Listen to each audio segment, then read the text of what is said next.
दोस्तों नमस्कार। मेरा नाम सोहन सिंह। जैसा कि आप सब लोग जानते हैं कि आज सुबह सुबह विकास दुबे को एक इनकाउंटर के अंदर मार दिया गया।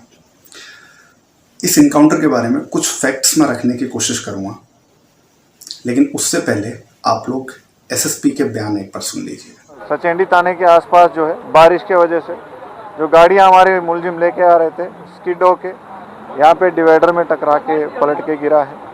गाड़ी डिसबैलेंस होके गिरा है और इसमें जो जवान घायल हो गए थे, इसमें जो उसी समय मौके का फ़ायदा उठा के भागने की कोशिश किया, पिस्टल भी छीन लिया था उसने और उसी समय जो है ये घटना हुई है। उन्होंने पीछे जो एसटीएफ आ रही थी उन्होंने उसको अरेस्ट करने की कोशिश किया है, उसी में गोली चली है तो घायल हुआ है। घायलों को हॉस्पिटल पहुंचाया गया है, वहाँ पे जो डॉक्टरों ने उसके इलाज के दौरान सुना एसएसपी साहब का बयान।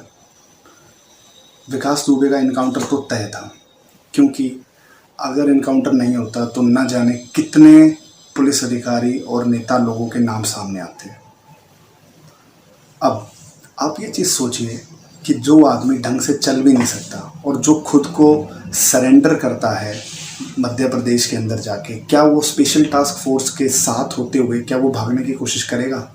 विकास दुबे के बारे में मैं आपके सामने कुछ हिस्ट्री पेश करता हूँ। सबसे पहला, संतोष शुक्ला जो बीजेपी के मंत्री थे उत्तर प्रदेश में, उनका कत्ल, और वो भी एक थाने के अंदर घुस के, लेकिन एक भी गवाही ना मिलने के कारण उनको बाइज्जत बरी कर दिया गया 2005 में।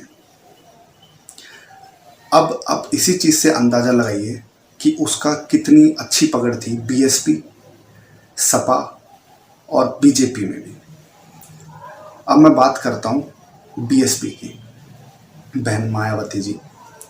जब 2008 में आई तो उन्होंने एक आदेश पास किया कि पूरे उत्तर प्रदेश जिला के अंदर जितने भी गुंडे बदमाश हैं, छोटे से लेकर बड़े तक, उन सब की लिस्ट तैयार करो।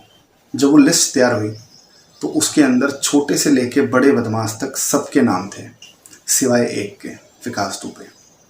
जबकि उसके ऊपर उस टाइम पे लगभग 40 केसेस रनिंग थे। तो आप ये समझ सकते हो कि उसकी कितनी अच्छी पकड़ थी बीएसपी के अंदर। तो बात हुई दोस्तों बीएसपी की। अब मैं बात करता हूँ समाजवादी पार्टी की। हालांकि जिनका बयान भी आया है कि अगर उनकी विकास दुबे की गाड़ी अगर नहीं पलटती तो बीजेपी की सरकार पलटती। अखिलेश साहब को मैं बताना चाहूँगा कि उसकी नज़दीकियाँ सपा में भी उतनी ही थी जितनी कि बीएसपी में थी, क्योंकि उसने अपनी वाइफ को सपा से इलेक्शन भी लड़वाया था। अब बात आती बीजेपी की। बीजेपी 2017 में सत्ता में आई। इनके आने के बाद लगभग 160 से 200 बदमाशों का इनकाउंटर किया। विकास दुबे के ऊपर 2017 तक 150 से ऊपर मामले थे। उसके बावजूद इसके ऊपर कोई इनकाउंटर नहीं हुआ।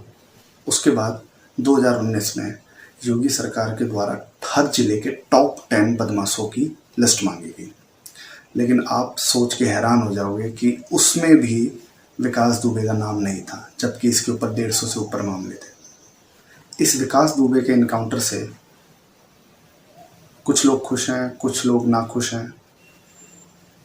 खुश होने का रीज़न ये है कि 8 पुलिस वाले जो हमारे शहीद हुए थे उनका बदला ले लिया गया।